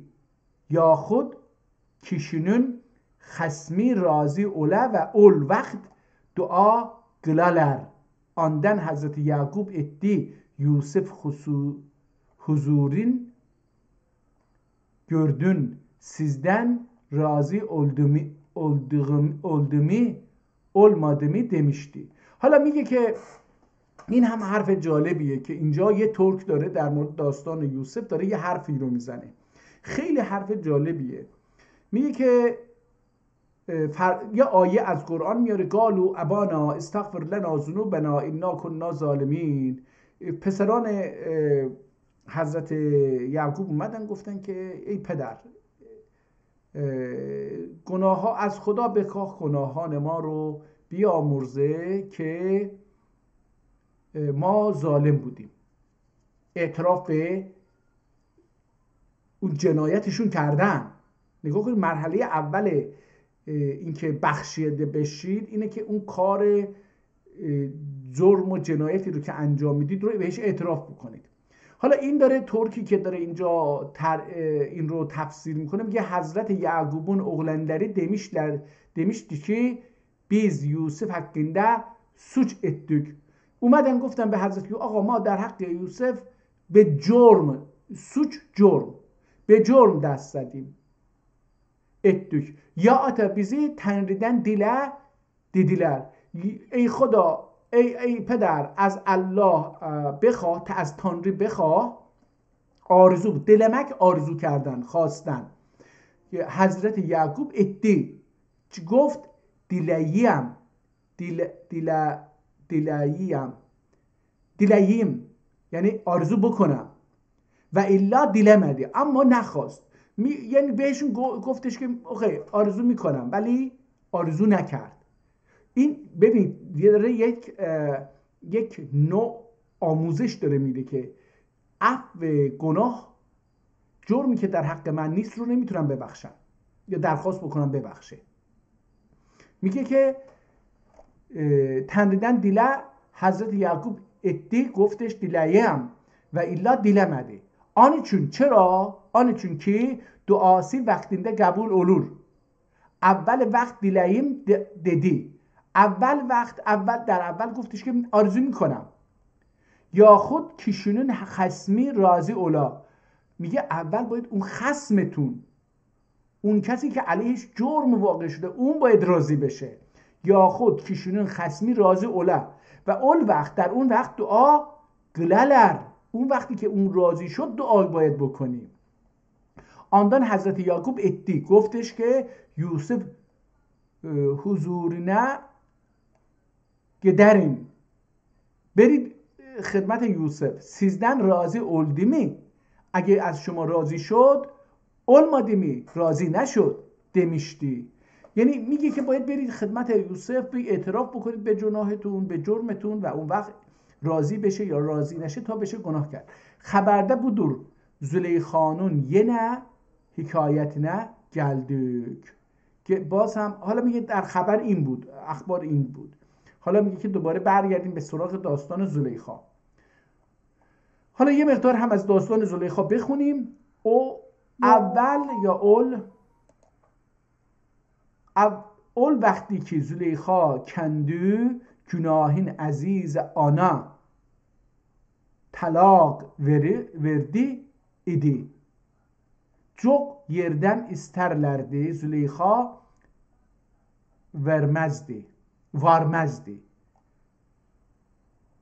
حالا وقتی که زلیخا رفت پیش شاه به هر دلیلی نمیدونم اعتراف کرد به گناهانش، آقا اون که یوسف رو زندان انداخت من دروغ گفتم. اول وقتی که زلیخا kendi günahın azize آگاه آنا عزیز آنا طلاق verir. حالا وقتی که رفت به چیز گفت آنا عزیز آنا طلاق داد. خیلی جمله کوتاهه، نگاه کن. وقتی که زلیخا kendi günahın تموم شد، وقتی که زلیخا گناه خودش رو چی شد جمله نداره. میگم برای همین میگم که این کتاب جزو ادبیات اولیه مکتوب تمدن فکری ترک‌ها هستش. میگه که جمله رو نگاه کنید. وقتی که زلیخا کندی گناهان، جمله تمام. عزیز آنا طلاق وردی، عزیز مصر پادشاه مصر فرعون طلاقش داد. وردی ادی گفت جو یردن حالا میگه وردی ایدی طلاق داد. جوق یردن استر دردی. جمله رو نگاه کنید. از خیلی جاها این خانم رو میخواستن باش ازدواج بکنن، استر دردی. ما اینو یعنی میخواستن یعنی معلومه که برای ازدواج میخواستن دیگه، برای رابطه میخواستن. çok yerden isterlerdi. tamam. Züleyha varmazdı. نمیرفت. یا çok yerden davet ederlerdi. isterlerdi yani احتمالاً دعوت میکردن. Züleyha varmazdı. نمیرفت. Hazreti Yusuf'un eşkinden Züleyha şeyda oldu. از عشق یوسف زلیخا شیدا شد. یعنی شیدایی یه حالت شیفتگی هستش دیگه که با شعر و ترانه و اینها هی شعر بگی به معشوقت. 18 yıl ağladı. شیدایی یه بخشش هم اینجوری داره میگه 18 سال گریست.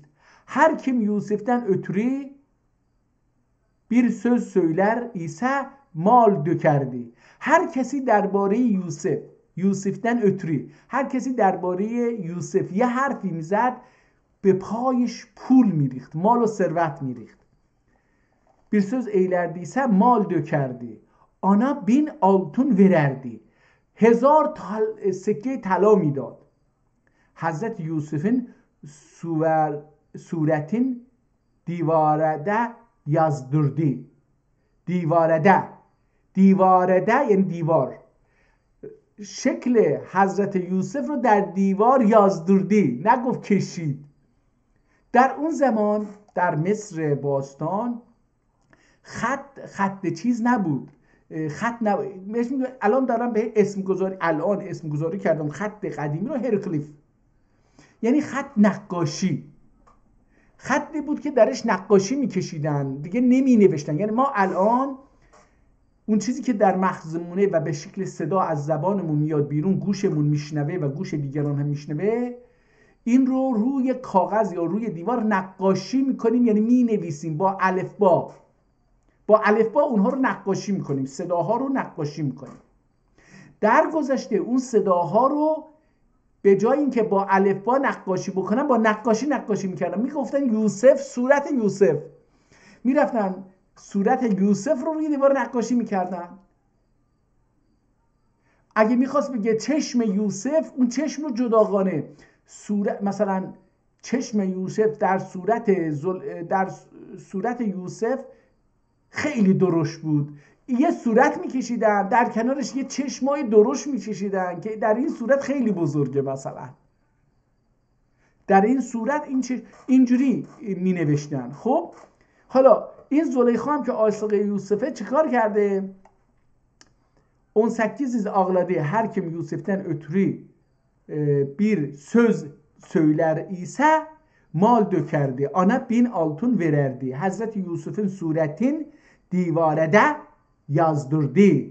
داد رخ حضرت یوسف رو در دیوار نقاشی کردن، ولی یازدلار، نه اینکه نقاشی کردن، یازدلار یعنی نوشتند روی دیوار. حضرت یوسف'un suretin divara yazdırdı.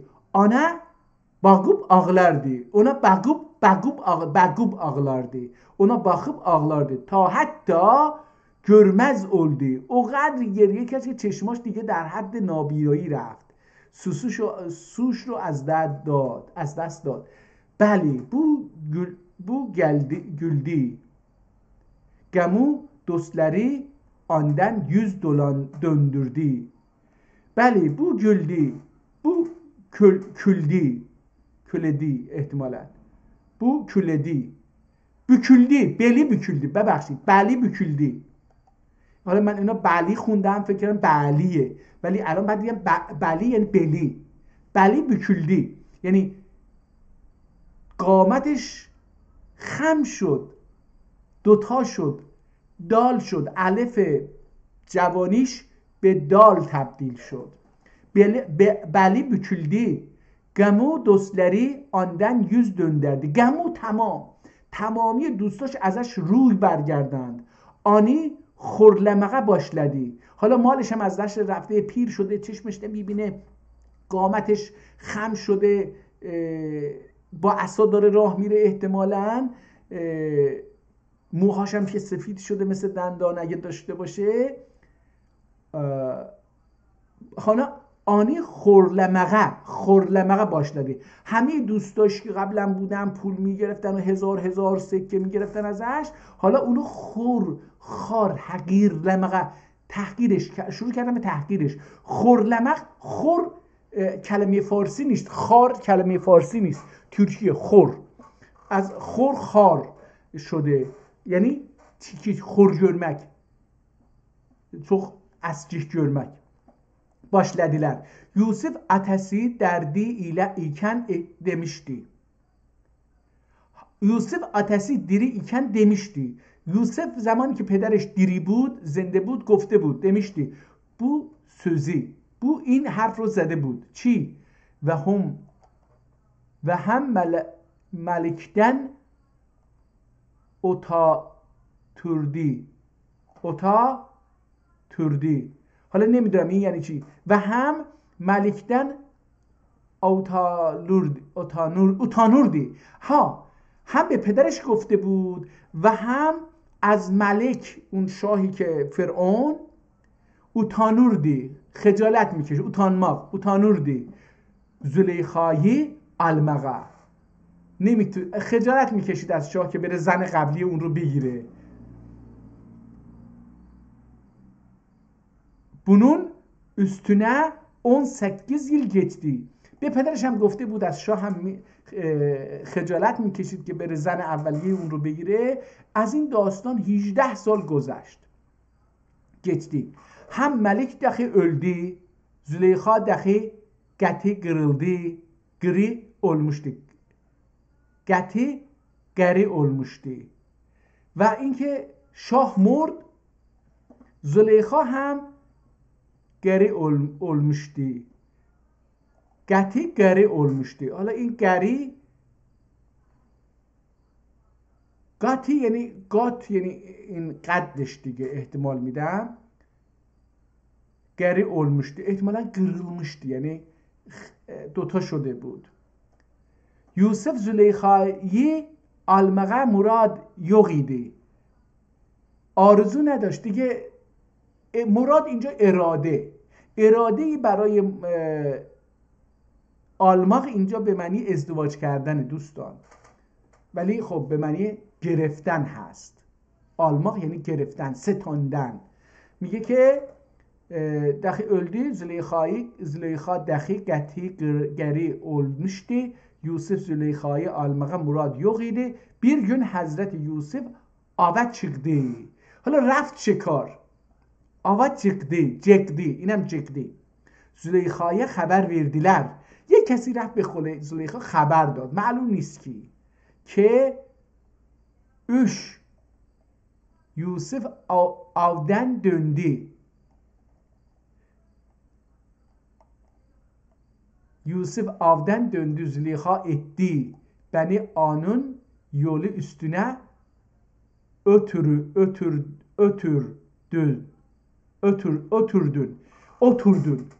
من رو در مسیر راهی که یوسف از اونجا داره برمیگرده بذارید بنشانید اونجا. خیلی کلمات رو زیبا به کار میبره. Züleyxa iki bükülmüştü ettiler ki ya Züleyxa bu nice cefalar ki sen Yusuf etdün. گرگمز misin? زلیخا تو این همه جفا در حق یوسف کردی، نمی ترسی انتقام بگیره؟ میپرسن ازش.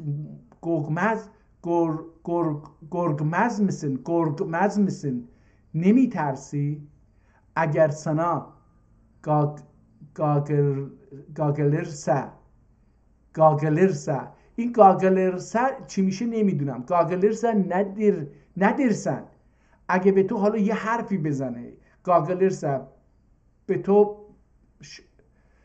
گاخماخ، از گاخماخ باشه یعنی بلند بشه، یعنی بر علیه تو حرکتی انجام بده، گاخماخ بکنه. اگر سنا گاگرسه ندرسن، چی کار میکنی یا چی میگی؟ زلیخا ادی خاشا یوسفدن. احتمالا این خاشا همون هاشا باشه. خاشا یوسفدن اول تنریدن گرگر. حالا دیگه داستان رو بذاریم بمونه، بریم صفحه آخر رو. یک کتاب بعدی هم بود اینجا دیگه. یوسف خیلی چیز میکنه. من کتاب بعدی رو برم.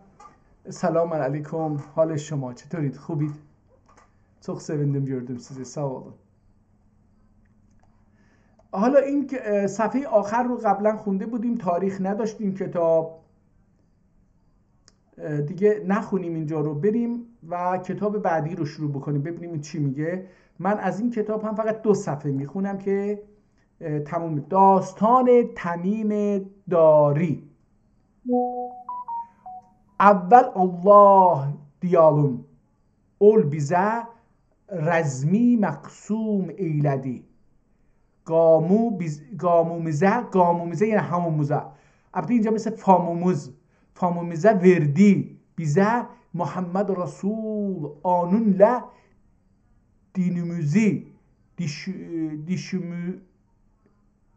دینمو بولدی آنون له.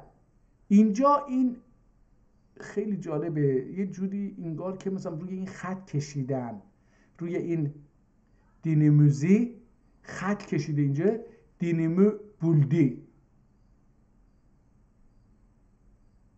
usul ol gelince din yolu oldu. قرآن آیات مثل آیات باید باشه ولی با عین نوشته. آیات قرآن آندی üstüne bir بیان. حالا اینجا الله آنی dünyaya vurup di rahmeten lil'alemin. شعره، این شعر رو میخونیم. Allah آنی dünyaya verip di rahmeten lil'alemin. Sen dedi sensin. اگر اطلسه آنا آتا ادین. اگر اطلسه آنا آتا ادین. اکسم مشغول ال صلواتا ابعث دو امدی. اینجا یه چیزی نوشته قرمز رفته، کامل نمیتونم ببینن. ابعث دو امدی احتمالاً. اکسم این چی میشه نمیدونم. مشغول ال صلواتا ابعث امدی bu cehanın işini ya bu çarx addarın doluşu. Kimse korkmuyor kim aca gözünü söyleye kim tamam ayda sözünü her kim gedem basar ani gahr ede rabballerini.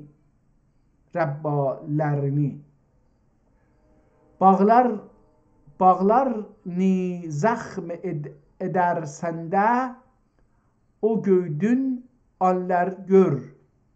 Haleti ki neçesi tağderler malini gafil olma. این شعر احتمال میدم که این بخش از کتاب برمیگرده به ترکیه جغاتای. احتمال میدم، نمیدونم، شاید هم مثلا یکی از امروزه مثلا ترکمنستان باشه یا مثلا یکی از اینها، حالا نمیدونم گرگیز باشه و اینها ممکنه مربوط به ای بیچاره حاضر ال کسما su çarxı feleki üstünün yol bir kuh ola kim olsun sen دخی. شعر ادامه داره و سخت بذار به مصطفانون بیر اصحابی واریدی تمیم. پس اونجا این تمیم داری این اسم یک چیزه. مصطفانون بیر اصحابی واریدی تمیم داری آنا درلردی. اونا تمیم داری میگفتن، اسمش این بود. نظر ایله درلردی. نظر ایله زرخ فلکه چرخ فلک ایشینه. حالا اینجا دیگه دوباره مثل این که برمیگرده به شعر. نظر ایله چرخ فلک işine kim neler getirir onun yaşına ya başına şerh halin nezme getirer. Dem temin edeyim yarı galurun azize. Rivayet eyler anı bir pak din İbrahim in Said dürler adın bu hikayette bize verer. Haber Mustafa'ne mescidi içinde bir lo oturdu. Bir lo oturdu. اینجا bir ل و ه هستش و ه آخر نامه مثل اون هستش. Bir lo oturdu. Bağır görür gabusunda geldi bir avret durur cağur kim.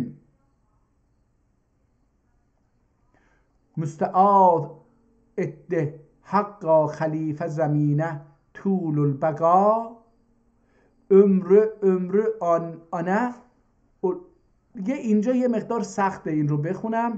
بریم صفحه 10-12 صفحه بریم جلوتر ببینیم که آیا میتونیم این خط رو در اونجا بخونیم. بریم صفحه 40. کشیه. حالا بذار این متنش رو بخونیم. داستان شعر رو نخونیم. شعر خوندن خیلی سخت‌تر از متن خوندنه.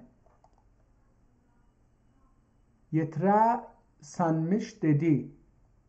Hat dedem etti. Dedim etti. İler ve yürü yol göster ki kişi bulasın dedi. Gittim bir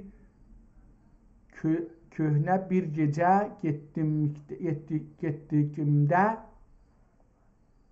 bir morg zare yetiştim. Anda mihrab düzmüşler. Anda mihrab düzelmişler. Üzerinde La ilahe illa Muhammed Resulullah, La ilahe illallah Muhammed Resulullah yazmışlar ve ol mihrabide bir biriket dermiş. Namaz kılır derdem kılınca anda selam verdim. Cevap verdi. Ya medeni hoş geldin. Ol Medine-i Resulü'de gailen yer altında tesaola. حالا این کلمه ها رو باید دیگه نوع املای کلمات اینجا متفاوته. در نتیجه sınmış dedem ha dedim etti acep dikim anların elinde kurtuldun dedi anda beni gatine okudu anda beni gatine okudu یعنی من رو به پیش خودش خواند yanına vardım ol خوب صورت تماشا ایلدم o خوب صورت تماشا ایلدم bana شعر دوباره. حالا این کتاب یه مقدار سخت خوندنش. bir atmene verdi yedim anda lezzetli taam gördüm.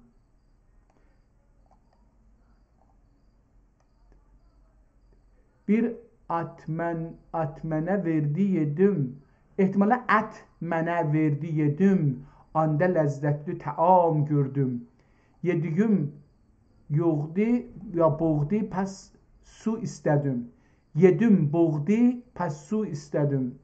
Çeşmesari gösteri vardım gördüm. Bir خوب suk bekaristen akbalden. Bir خوب su بنارستن akbalden. حالا اینجا bir خوب سوق bana resten akbalden حالا tatlu garden سوق müstakden. این حالت شعر داره ولی شعر یه جوریه، این مثل شعرهای امروزی که شعر نو میگن مثل اون هستش. نگاه کنید یعنی یه جوریه، کاش اینو بشه مثلا الان یه جوری نمایش داد روی یه تلویزیون بزرگ و نشون داد چه شکلی. tatlı garden sok müşkiden özge acdım dinlettim edestre aldım keru geldim ol yenleri namaz kıldım 3 gün anla oldum anda öküme bir balık koydu önüme hamon önüme bir balık koydu etti yi bu balığı kim cehanide ne hoşluk varsa bunda mevcududur dedi. Mevcududur dedi. چون این مثل شعر نوشته اینجا رو ولی انگار که متن خیلی به اشعار انگلیسی که امروز رایجه شبیه. ol balığı yedim dünya nimetleri zikrimde çıkardım در 4. gün. حالا این حالت ت که وجود داره گفتیم هی آخر مثل نامه اون نون هستش، حالا باید اونو خوند که من فکر کردم ت می نویسه، نه اون نون هستش. باید حالا برگردیم اول اونها رو درست بخونیم. ol balığı yedim dünya nimetler zikrimde çıkardım zikrimden دوباره اون تی گفتم هی آخر نقطه zikrimden çıkardım 4. gün ol yiğit bana etti. İş bu kardeşindeği acayip görmez misin? Dedi. Baktım bir tağ gördüm. Acep. Diyeceğin nesne gördüm. Diyeceğin nesne gördüm. Etti. O tağda berrak tebraklı. حالا اینجا یه چیزی نوشته خط زده. آوا vardır.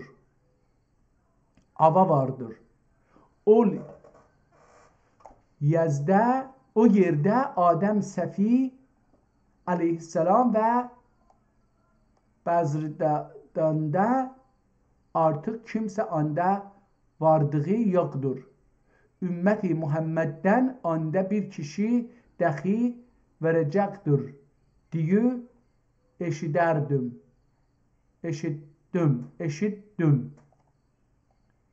اینجا یه کلمه بوده، یه نقطه بزرگی به اندازه اینو که انگشت کوچیک گذاشته روی اون از بین برده. شاید اول کشی sen olasın. رغبتün varsa var ol biri تفرجün. حالا دیگه ادامه داره. اینو میشه خوند، نه خیلی هم سخت نیست، یه مقدار که آدم بخونه چیز میشه باهاش، با خطش آشناتر میشه. یا مدنی sana bir dua öğredim. Kim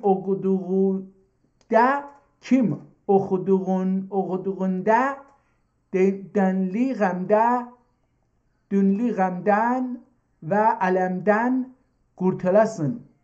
Dünli dünyavi با dükli نوشته dükli غمدن. حالا میگم این نون رو حالا دیگه متوجه میشم. دنلی همون دنیوی غمدن و علمدن kurtulasın و abşın ona okey ve abşır okey yüz gözün ve padişahlardan خشمیندن و gazaden ve belalardan emin olasın dedi. Anda رهن حاضر دوت اتدم. ذهنی، احتمالا اینم ذهنه، مثل ره هستش ولی ذهن باشه. ذهنی حاضر دوت اتدم. بسم الله الرحمن الرحیم. اللهم انی اسألک باسمک الذی انشق به القمر و ابرم الامر و انزل الستر و انزل القطر و الاعشو شب البروز خرج البحر و النور البدر و الخص بالذکر محمد صلی الله علیه و سلم و اسألک باسمک الذی فتق الاعین و انتق الالسن فتق الارضین. اللهم منعنی بما رزقنی و وفقنی. یمنعنی، احتمالا منعنی بما رزقنی و وفقنی لما امرتنی و اعصمنی مما نهیتنی. طلب ما حرمتنی نهیتنی طلب ما حرمتنی و اسقلنی فیما یرزنک انی یرزینک، احتمالا یرزیک. این کلمه رو خیلی جاها میبینم اینجوری مینویسه، نمیتونم بخونم. انی و قونی علی طاعتک ما ابقتنی و تارک لی فیما آتیتنی. دعای لما و دعتنی اذا ما توتینی و فی زمرت محمد فاحشرنی فی شفاعت محمد فاجلنی و فی ظل اوشک. چی هستش این؟ اوشکن، او این هم این هستش، اوشکن فضلنی و فی جوارک فاسکنی و اسعدنی ولا تشگنی یا ارحم الراحمین.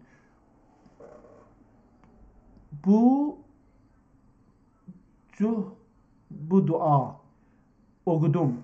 Tün bu duayı okudum, öğrendim, alem aldı yoldan. Alem aldı yoldan. Asmarladı. Bulut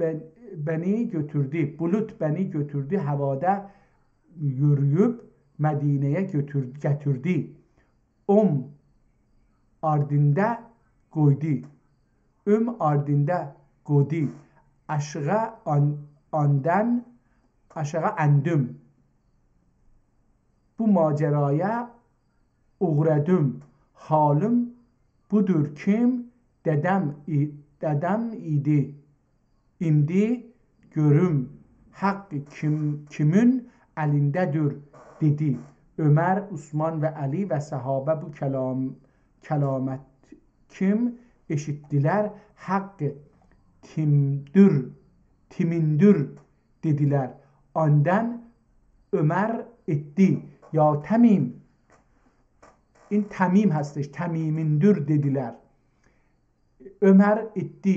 Ya Temim, cinlerin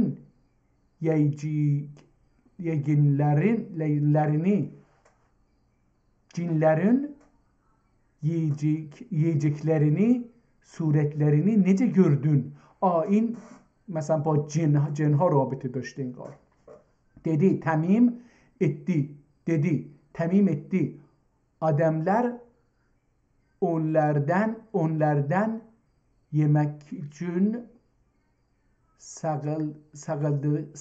sakladıkları nesne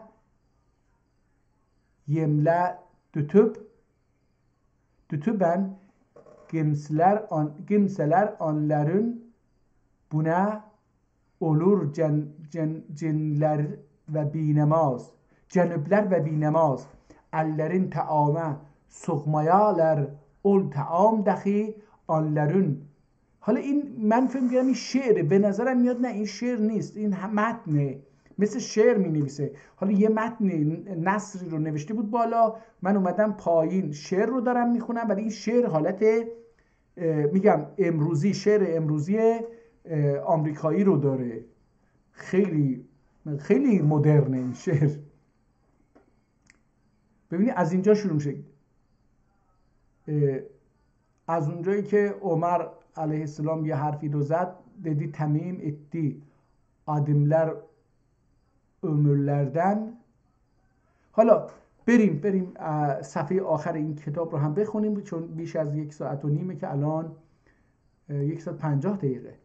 صفحه آخر این بخش رو هم بخونیم، احتمالاً ببینیم که چه چیزی، یه تاریخی چیزی. این کتاب پاره شده، ناقص مونده، برای همین چون که آخرش اینجا یه چیزی نوشته که صفحه بعد باید ادامه داشته باشه، نداره. ولی ببینیم آنسنه و بروهری سنم طلبین اولوران و وی ana عقل موجبینce etti bu kadar gelince اعتماد ettin olmaz ne zahmet çekersin oturur tenri verdigen hoş tut şükür eyle atki. ببینید بازم اینجا شعره ولی مثل شعر نیست، مثل نثره. Cegersin ötürür tenri verdiğin hoş tut. Şükreyle at ki ögüt nesayeh Arabiye, ögütler yani öğütler, حالا امروزه öğüt میگن، ögütlerim ve حالا دیگه اینجا هم هستش. بذارید ببینیم میتونیم یه تاریخ بخونیم. etti Gengüdü Hoca mübarek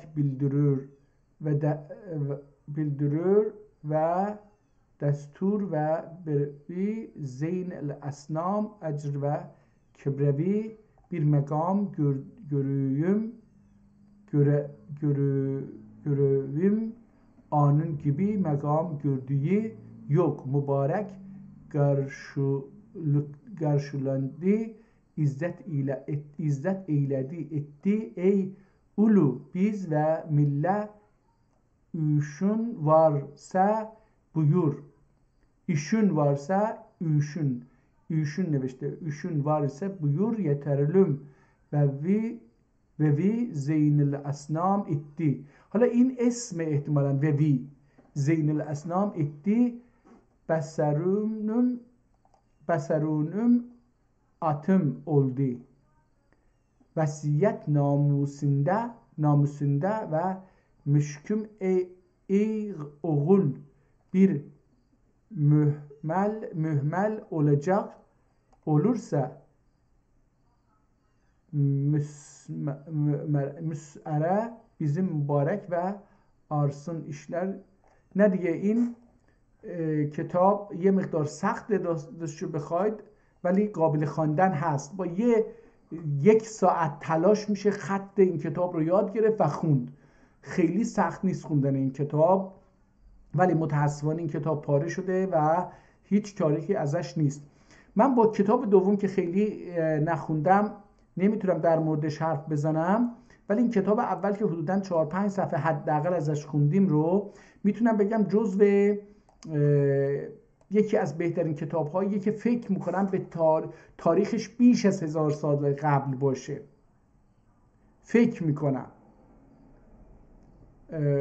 از نوع جمله بندی دارم میگم. ممکنه حالا این کتاب از روی یک کتاب قبلی رونویسی شده، نسخه باشه، چون دست‌نویس اولیه نیست. این ممکنه که رونویسی جدید باشه، ولی اون کتاب اولی که این بر اساس اون نوشته شده خیلی قدیمیه. کلمات رو که به کار برده، جمله بندی که به کار برده، تکرارهایی که به کار برده نشون میده که این کتاب خیلی قدیمیه. ولی خود این کتابی که الان من دارم بهش نگاه میکنم و احتمالاً دوستانی که در یوتیوب هستن میتونن ببینن، خود این کتاب ممکنه که یه نسخه جدیدی از اون کتاب چند صد ساله باشه. ممکنه که مثلا این کتاب بیش از 1000 سال عمر داشته باشه، جزو آثار اولیه زبان ترکی باشه. ولی این نسخه‌ای که ما داریم الان می‌بینیم ممکنه که مثلا 500 سال پیش 400 سال پیش نوشته شده باشه از روی نسخه‌های قبلی. ولی این سبکی که در این کتاب وجود داره بر اساس اون چیزهایی که من در این 147 جلسه معرفی کردم که نزدیک 250 کتاب هست، من فکر می‌کنم که بیش از 200 کتاب هست حداقل. این بیش از 200 کتاب این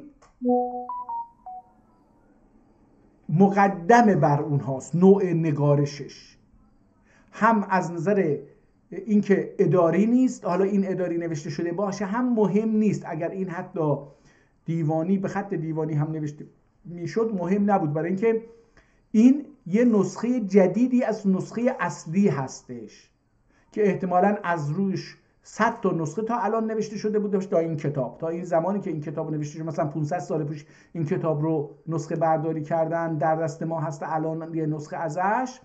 ممکنه در اون قبل از اون ممکنه 1000 تا از این کتاب نسخه برداری شده باشه در سالهای مختلف که این از یکی از اون روی اونها نوشته باشه. ما اوریجینال این کتاب رو نداریم الان، یعنی من ندارم، نمیدونم در جای دیگری وجود داره یا نه.